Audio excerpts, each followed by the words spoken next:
Yesterday, Asri Godalo and the PDP were granted permission to come and take a look at the election materials to examine to know if actually they lost the election and Monday Okpobolo won.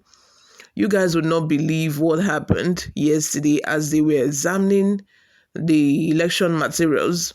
Before we delve right into the details of today's news, if this is your first time here or you haven't subscribed to this channel, please kindly subscribe, like this video, also leave your opinions in the comment section below. Some thugs reportedly linked to the All Progressive Congress have attacked People's Democratic Party's forensic expert examining the electoral materials from the controversial Edo governorship election. Tension fled when the thugs, led by Jared Tenebe, stormed the office of Independent National Electoral Commission (Inec) office in Benin to obstruct the inspection of the electoral materials.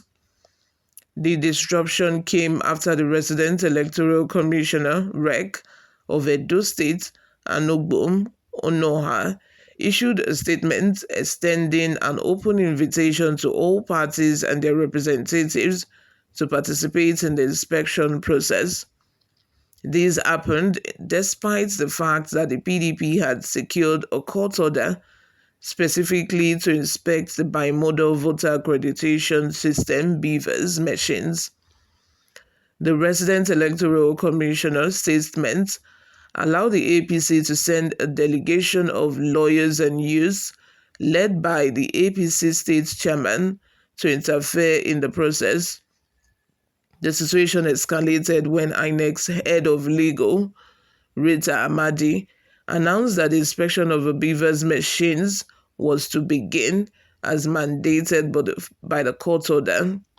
Tenebe, however, allegedly forcefully objected, insisting that the inspection should start with the voter register and ballot papers before the BVAS machines could be scrutinized. His demand quickly led to chaos as APC members surrounded Mrs. Amadi and began pushing members of the PDP delegation. In the commotion, one of the PDP's forensic examiners had their phone smashed while police officers looked on without intervening. The APC chairman then moved to the adjournment of the inspection exercise until the next day, Thursday, as he claimed not to be in possession of his copy of a voter's register. Mrs. Amadi curiously agreed to this demand, despite being reminded by the PDP legal representative that the court order mandated the examination of a voter's register used by INEC in the elections and not that held by political parties. A member of the PDP delegation, Goodluck Osaritin, expressed frustration with the unfolding events. Osaritin said, "We are not surprised by what is happening. The APC know what they did during the election, so we understand that the aspiration to prevent us from inspecting the BVAS machines." The REC statement was both malicious and mischievous.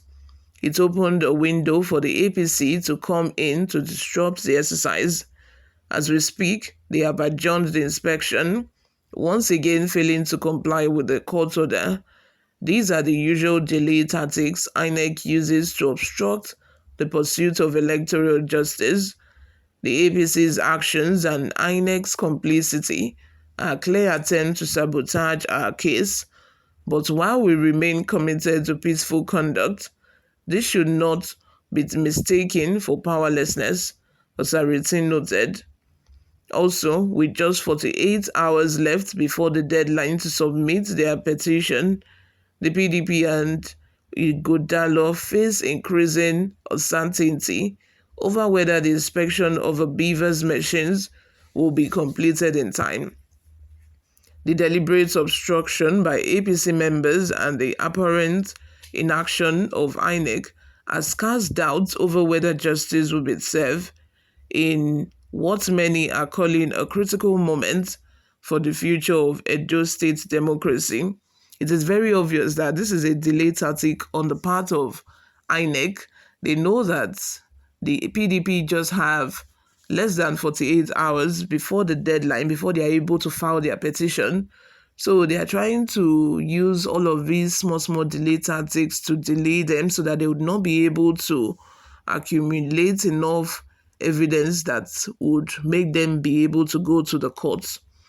You all, let me have your thoughts in the comment section. What do you think about all of these happening in Edo State? Before we go, guys, let's take a look at some of the reactions we got online. Godfrey says, this election alone is a pointer that APC did not win the Edo 2024 September off-cycle election.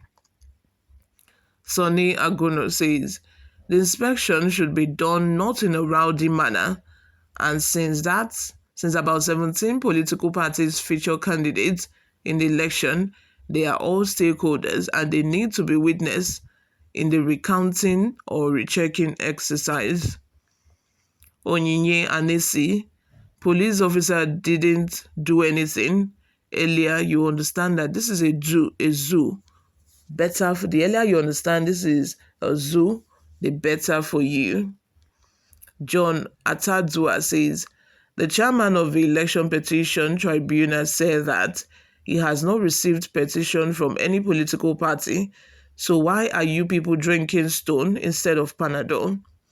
I wonder what PDP is doing at Inec office when they could not file petition because they have no evidence to back up their propaganda that they won. That is why they are trying to gather evidence, Sabi. It is when they have enough evidence that they can now go to court and present their evidence to say that this is what we have, this is what we have. Etim says, when you want to rig election, please try and be thorough because time and accountability will come. Since APC was concerned with winning at all costs, they didn't do their homework well. Why do they go to INEC office to cause trouble? They know what they have done. They know what they have done and they are trying to cover up. Ubong Efyong says, PDP is wasting their time and I want to let their members know that Nigeria will be saved from APC and INEC after a revolution. Those in APC are elected in a short court means, not by vote count. What do you think would happen? Like as you've heard, the recounting of the voting materials has been postponed till today. Do you think that these thugs will still allow them to count these voting materials in peace? Let me have your thoughts and opinions in the comment section. Thank you very much for always listening and watching, guys. I will see you all in my next video. Bye for now.